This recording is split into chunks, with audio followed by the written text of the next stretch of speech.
Hi everyone. What we're going to do is we are going to start creating our Wix website.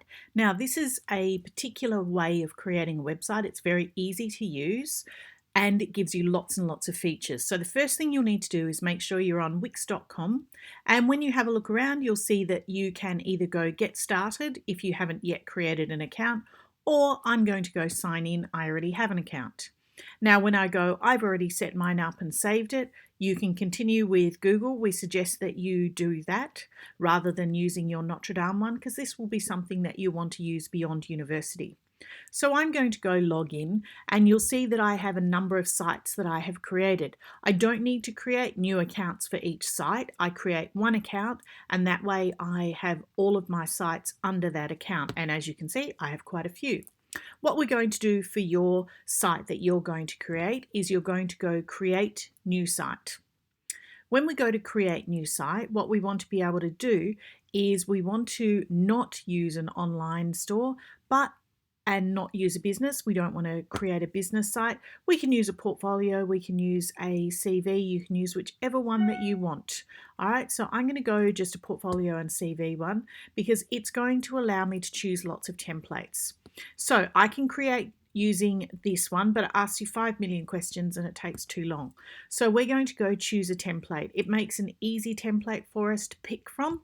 As you can see that now I can choose any of the different sorts that I want. So if I go through, I want to create just a very standard site. I need to have a quick check as I hover over them. You'll see that some of them say free and others might have a price attached. Always good to choose the free ones.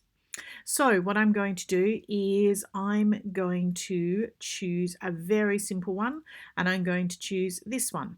So I go into edit, and this gives me the opportunity to create my site. Now it'll take a little while as it starts to think and it starts to build me my site. Once I get to that point, you'll see that I will take you through each of the elements that you can add on to your site, and then we're going to look at how we can change our site. So the first thing that we need to realize is that essentially we have blank sets of pages, and it's telling me there's all the new things that we can use. So I'll click out of that. We have menus and pages, so that's how I would create new pages. My background is the background that I want to have across that page or across my whole site. The add button is the one that I'm going to be using the most, and that's where I can add lots of different things like text, image, galleries, and so on. That's how I add different elements onto my page. I then have where I can add apps. Generally, you won't be using that. Media is your different videos, audios, photos, and so on. We're not going to be using a blog for this, and if I want to, I can use it as a business where I can take some bookings, but remember, we're going to be using this as an educational site. So what I want to be able to do though is to have a look at the pages that are already in there. Now what you can see is that there are a whole lot of pages that have been put in there. And so what I want to be able to do is to actually go in and I want to be able to manage those pages. Now with those pages, I only want to keep my home page. All the others I'm going to delete. So I click into a page and I hit delete on that. So each of the pages that are preset, we don't need. So I go through and I'm going to delete the blog. And I'm going to delete my contact page as well. The page that we leave is our home page. You'll see in the background that I have the home page there. It has lots of pieces on there. I can go in and delete any of those at any point in time.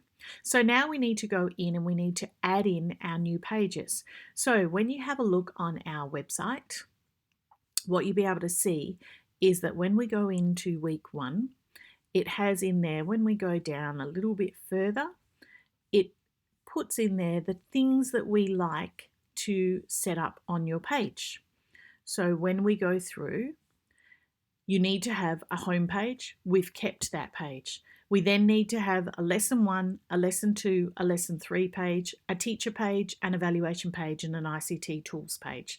So let's go through and we'll start creating those. So I needed to have under there, manage pages again. I'm going to add in a page and I need my lesson 1. and I go done. I'm going to add in lesson 2. Oh, I'm going to make sure that I have an L and an E in lesson 2.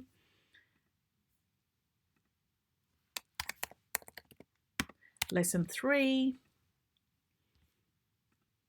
I need to add in a teacher's page. And I need to add in an ICT tools page.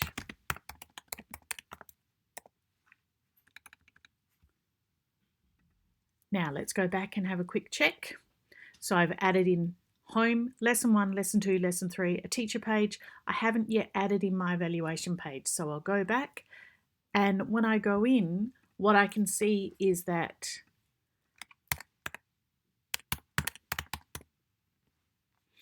when I go done, I might want to change my pages around. It's very simple. I just click and drag and just drop it up. And so that way I can move my pages around into any way that I want. So once I've done that, I then have the functionality of on any of those pages. So you'll see that my menus are popping up there. On any of those pages, I click in and I'm going to be on my ICT tools page. And this is the page where you're going to start adding in each of the elements. You've got to have 10 different ICT tools ready for the end of semester or the end of summer term. Now we're going to add in our pieces. So I'm going to add in a title. And so I'm going to add in some text. I'm going to add in a heading. I drag it over. My first heading is ICT tools. All right, I'm going to add in a smaller heading this time, add in heading 3. And one of the ICT tools that we used was a collaborative document. And when I go through, you can see that I am changing things around. If I wanted to make that smaller, I can easily double tap on it and I've got the functionality then to adjust the size. And I don't want it bold, so I can take that away. Now what I want to be able to do is to add up a document. So I'm going to take a screenshot of one of the collaborative documents that we will be using. So this is our document for our general capabilities that we're going to be adding in. So I'm just going to take a quick screenshot of that, imagining that it already has a whole lot of information filled in. When I go back to my website editor, I'm going to add an image. I'm going to go to my uploads, and it says upload and manage and add your own images to your site. This is what I want to be able to do. I have to wait a minute. I'm going to upload my media, upload from my computer, choose my screenshot that I want to use all the way down. There's my screenshot that I want. So I go open. It will upload it into my web space, but it's not yet on my page. So you'll see it sitting there, but then down on the bottom right it says add to page. So I just move it to where I want to have it. I need to put in a little explanation of my collaborative document. So I want to add some text. And when I go in and I add my text, I'm going to add in a paragraph. So my paragraph is sitting there. I'm going to add it off to the side, go and double tap. This is an example of a collaborative document. I created it using Google Docs. It can be used in a classroom as a way to share information and allow students to add new data. All right. So once I have gone through and added my information, I'm just going to make that a little bit smaller. There we go. Okay, so now I've created something on there, but what I haven't yet done is published my site.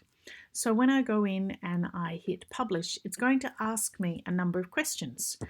The most important thing when we are working with Wix is that we want to use just our free Wix domain. It will always have your name that you created as your username first, and then it will have what do you want to have after it. So example site, and I can call it whatever I want, and I can change it later too. So I go save. All right, so when I go save, what it's done is it has created my site, and it says my site was saved. I need to copy that. Publish it. Come on, it's having a think for me. So I need to copy that site, and then what you'll see is that on our website we have a document that says our presentation details for either our primaries or our secondaries, and then you have a website list. So I'm just going to pretend that I am adding mine in to here. Where is a new one? So I'm going to pretend that I am Vanessa, and I'm going to add my website in. Now, can you see that it is a proper website? It does not have this big long one. So what I don't do is I don't copy this, because see how it has editor and web and all that? We don't need all of that. Okay, so I go done. So that's the essentials of how I add different things in. I just choose my pages, and now I can start adding anything onto any of those pages. I just keep moving things around as I need them. We're going to put some links in for you that will give you more explanations and different ways of doing things.